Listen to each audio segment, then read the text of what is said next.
Well, about 30 years ago, Salim Gabriel, who was the youth pastor at Memorial Park Church, was charged with developing an urban ministry in Pittsburgh. And his focus was to bring young suburbanites into the inner city and identify some mission work for them to do. And the mission work basically evolved into our homeowner services program, whereby young people come from throughout Pennsylvania, Pittsburgh, throughout the country, and work on the homes of senior citizens at no charge to the senior citizens. So when we started the Pittsburgh Project back in 1985, it grew out of a conviction that if we really wanted to impact young people's lives, then we had to engage them in meaningful service in a context that is outside of their own and that is outside of their comfort zone. One day we just decided to come down there and check it out.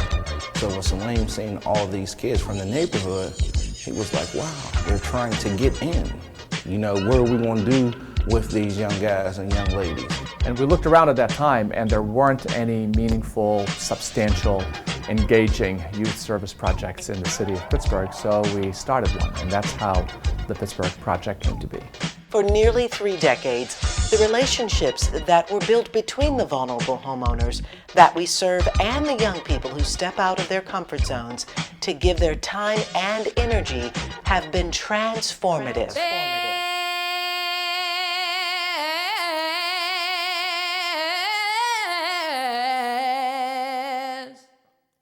There's a leak in this old building, and my soul has got to move. My name is Bernice Curry Brady. My age is 91, and I'm a lifetime resident of the North Side.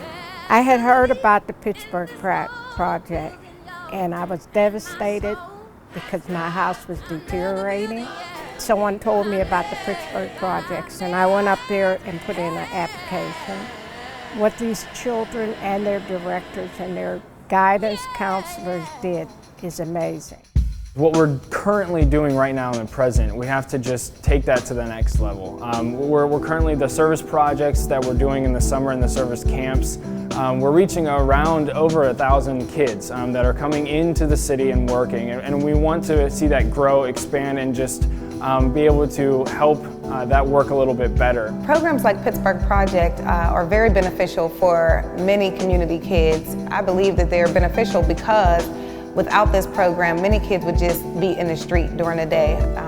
I think mainly that faith base is what really drives me to continue to send my kids here.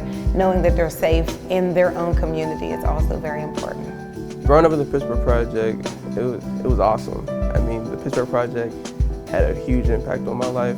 Mentoring the kids, it really makes me feel good because I look at them and I know exactly what it's like to be like, you know, them, and they have no idea about exactly what the world that they're living in, and I really have the chance to assist them and guide them and you know, give them the knowledge that I have. We will continue to uphold and care for vulnerable homeowners and challenge students to lead through humility and service. So the future for the project is continuing in those things, strengthening our existing programs, making sure that we are caring for families in our city. We want to see Pittsburgh become a city of truth where men and women of ripe old age are able to walk in the streets, where children are able to safely play. And we believe that in this next season of our ministry, we'll continue to equip servant leaders and we'll care for the most vulnerable homeowners in our city. One of the things that history and Salim's leadership has taught me is that we need to personalize each and every contact that people have with the project. People need to feel a part of this organization, they need to feel a part of the ministry, and they need to be able to help us reach others. We need your support. We need you to be on board with us as we continue to impact the North Side. Well, the next 30 years basically is to further enhance our ministry, to improve our programming, to bring new programs. Our future is to complete our basketball building.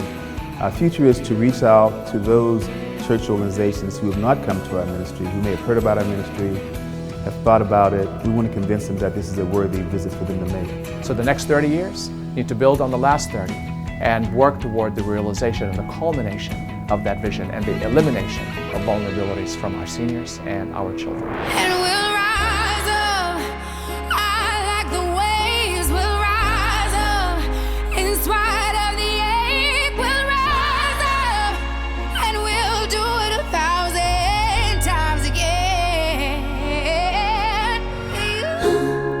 Make sure you do something good every day.